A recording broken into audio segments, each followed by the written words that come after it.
Dans un tutoriel précédent, on avait vu des techniques élémentaires pour vérifier l'hypothèse de domination en vue d'appliquer ces théorèmes de convergence dominée d'une part et de régularité des intégrales à paramètres d'autre part. J'avais dit que je ferais un tutoriel suivant sur des méthodes un peu plus évoluées, donc c'est ce tutoriel, c'est parti. On va regarder l'utilisation de la monotonie pour trouver la fonction phi de l'hypothèse de domination. Alors, si c'est le théorème de convergence dominée qu'on cherche à appliquer, on a vu que ce qu'il fallait dominer, c'était une suite de fonctions. Alors, ce que l'on regarde, c'est à t fixé la monotonie de la suite valeur absolue de fn de t. Avec derrière l'idée qu'une suite décroissante est toujours majorée par son premier terme, et une suite croissante est majorée par sa limite si elle existe.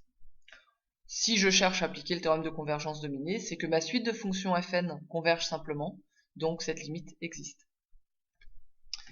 Même chose si je cherche à appliquer un théorème de régularité des intégrales à paramètres, cette fois c'est la fonction de deux variables que je cherche à dominer, et pour m'aider, je vais regarder si la fonction qui a x associe valeur absolue de f de x et t est monotone.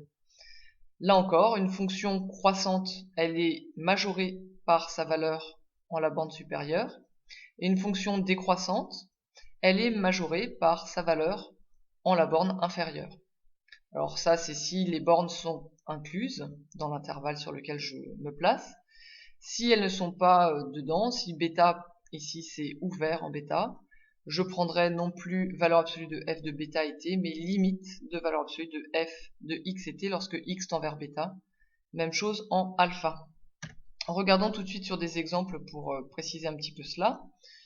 Je prends en premier exemple ici dans le but d'appliquer le théorème de convergence dominée. Donc je souhaite dominer la suite de fonctions fn qui a t associe moins 1 puissance n sur 1 plus t carré puissance n.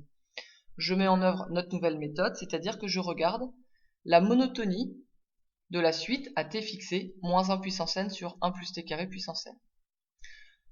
Je regarde donc la monotonie de 1 sur 1 plus t carré puissance n. T carré c'est positif, donc 1 sur 1 plus t carré c'est plus petit que 1. Donc la suite 1 sur 1 plus t carré puissance n, elle est décroissante. Et en tant que suite décroissante, comme on l'a rappelé, elle est majorée par son premier terme. Ce qui m'incite à poser comme fonction phi la fonction qui a t associe valeur absolue de f1 de t, c'est-à-dire 1 sur 1 plus t carré. Là c'est gagné parce que 1 sur 1 plus t carré, c'est une fonction qui est intégrable de référence sur 0 plus l'infini. Donc cette méthode d'utilisation de la monotonie de la suite valeur absolue de fn de t m'a permis ici directement de trouver la bonne fonction phi pour l'hypothèse de domination.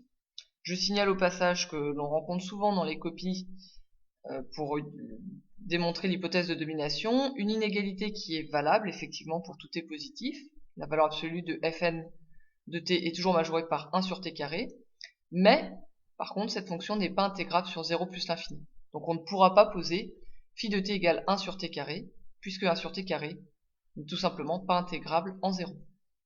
Deuxième exemple d'utilisation de la monotonie avec un écrit de concours récent, il s'agissait de montrer qu'une intégrale à paramètres était continue. Donc il fallait dominer la fonction de deux variables, ici f de x et t associe 1 moins cosinus t sur t carré puissance moins tx. J'applique ma méthode, c'est-à-dire que je vais regarder la monotonie de la fonction qui a x associe valeur absolue de f de x et t.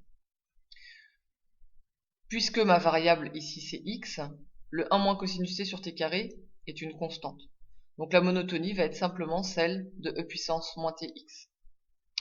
E puissance moins tx, puisque t ici est positif, en tant que fonction de x, c'est une fonction qui est décroissante. Une fonction décroissante, sa plus grande valeur est prise dans sa borne inférieure. Donc ici, comme on se place sur 0 plus l'infini, sa plus grande valeur va être atteinte en 0. Donc je vais pouvoir dire que pour tout x supérieur ou égal à 0 et pour tout t dans l'intervalle d'intégration, mon f de x et t en valeur absolue est majoré par 1 moins cosinus t sur t carré, e puissance moins t fois 0. E puissance moins t fois 0 c'est 1, donc c'est normal que ça n'apparaisse plus. Je n'ai plus alors qu'à vérifier que cette fonction est encore intégrable sur mon intervalle d'intégration 0 plus l'infini. Alors si je regarde en 0, c'est une limite usuelle, 1 moins cosinus t sur t carré, ça tend vers 1,5. J'ai donc une limite finie, 1,5, en une borne finie, 0. Je peux dire que c'est faussement impropre, et donc que la fonction phi est intégrable en 0. Enfin, en plus l'infini, je peux dire que 1 moins cosinus t, qui est compris entre 0 et 2, est une fonction bornée, donc que phi de t est un grand taux de 1 sur t carré au voisinage de l'infini, ce qui me permet, par théorème de comparaison, là encore, de dire que phi est intégrable en plus l'infini. Ainsi, phi est intégrable sur 0 plus l'infini. J'ai vérifié l'hypothèse de domination. Nouvelle méthode maintenant par découpage de l'intervalle d'intégration. Alors ce qui se passe, c'est que la monotonie, comme on a vu précédemment, donne de beaux résultats, mais à condition que notre fonction soit bien monotone par rapport aux paramètres. Or, il arrive que la monotonie ne soit pas la même selon les valeurs de t. Pour certaines valeurs de l'intervalle d'intégration, ça peut être croissant, et pour d'autres, décroissant.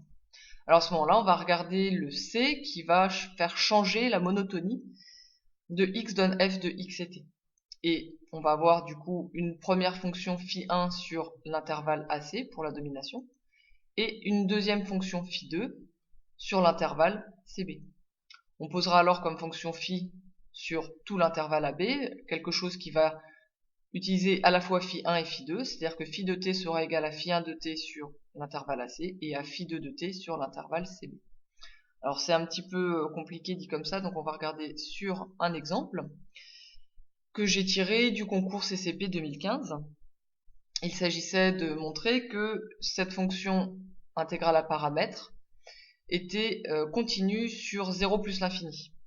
Alors en fait c'est un exemple où le théorème de régularité, notre théorème de continuité, on va l'appliquer sur des segments 0a. Donc je vais directement ici chercher à dominer ma fonction f en vue de montrer qu'elle est continue sur le segment 0a.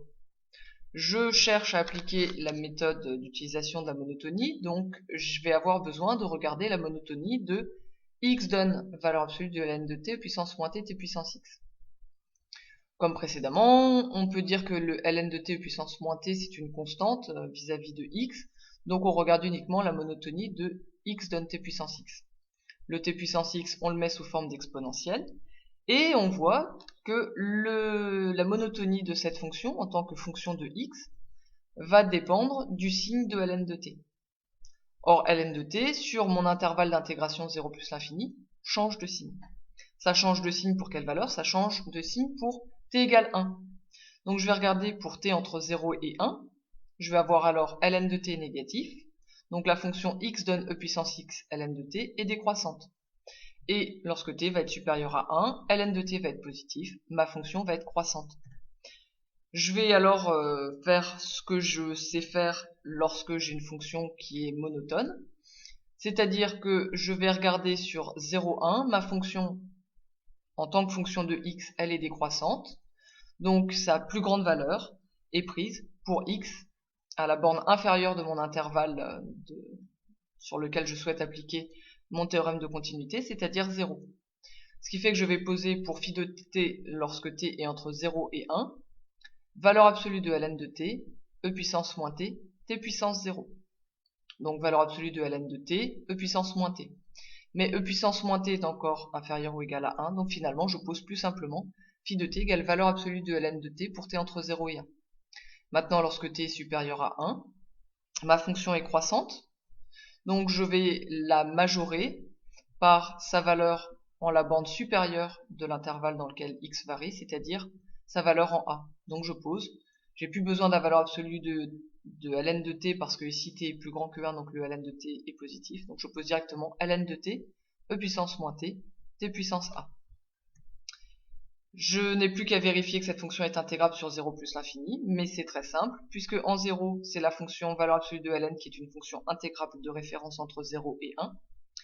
Et lorsqu'on est en plus l'infini, ln de t puissance moins t, t puissance a est un petit taux de 1 sur t2, d'après les relations de comparaison usuelles, lorsque t est envers l'infini. Donc par comparaison à une intégrale de Riemann, j'ai terminé, j'ai bien trouvé ma fonction phi intégrable sur 0 plus l'infini, et pour laquelle, pour tout t et pour tout x, valeur absolue de f de x et t est majorée par phi de t.